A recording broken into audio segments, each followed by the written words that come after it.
Le témoignage d'une personne se voit surtout dans l'état d'esprit de la personne. De là qu'on vous a parlé dimanche, qu'il ne suffit pas de pratiquer le sacrifice, mais qu'il faut que nous ayons un quoi? Un esprit de sacrifice. Et qu'est-ce que c'est l'esprit de sacrifice? 1 Samuel 17, verset 23.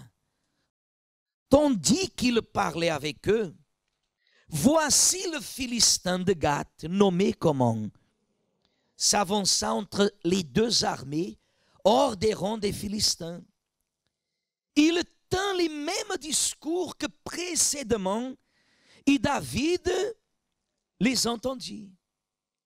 À la vue de cet homme, tous ceux d'Israël s'enfuirent devant lui et furent saisis d'une grande crainte.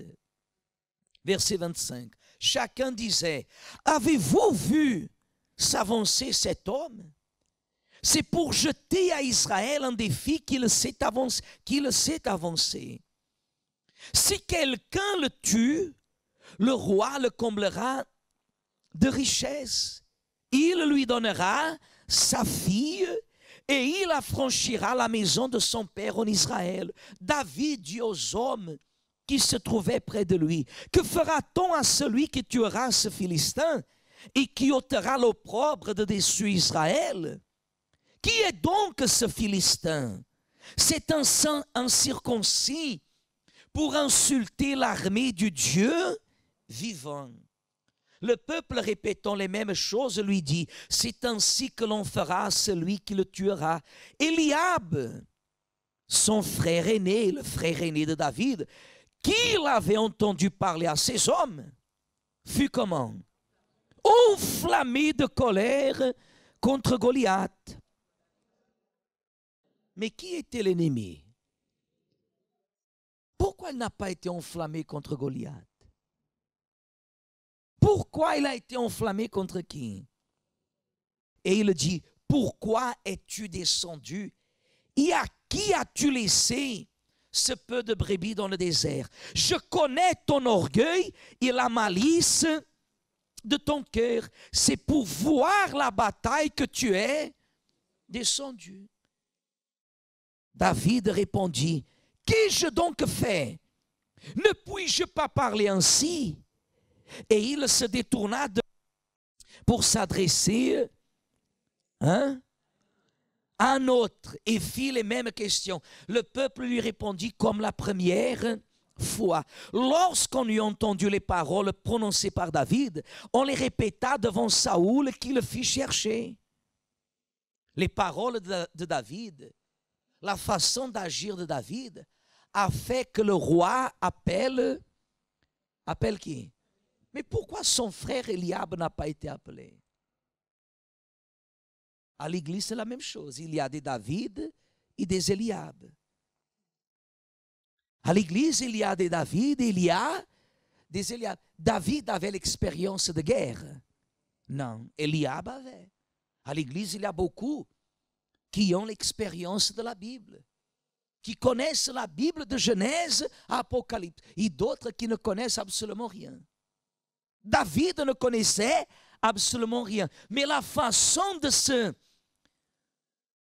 se manifester a fait le roi d'Israël appeler qui? David, appelez-le. Rien ne le retenait. Absolument rien.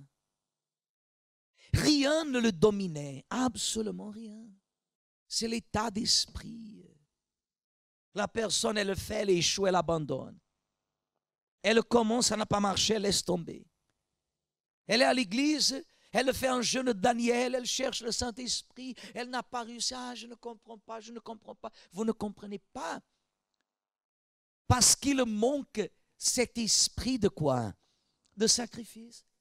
Qu'est-ce qui peut m'empêcher d'obtenir ce que Dieu promet? Ou est-ce que la parole de Dieu peut-elle mentir? Dieu l'a choisi parce qu'il a vu la façon comme David luttait en faveur d'une brebis. Maintenant, regardez-moi, Église. Le lion aurait tué la brebis. Le papa de David étant arrivé, David disait à son papa, il y a eu un lion qui est venu ici, il a tué une brebis, 2 brebis, 10 brebis. Est-ce que le papa de David allait maltraiter David? Non. Parce qu'il savait que c'était normal. Mais pour David, ce n'était pas. Il y a des personnes ici qui sont dans le célibat, pour elles, c'est normal. Elle n'arrive pas à se marier, elle trouve un homme, vit avec lui 2, 3, 4 ans.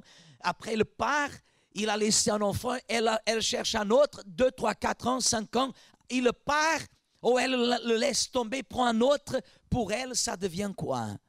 Normal.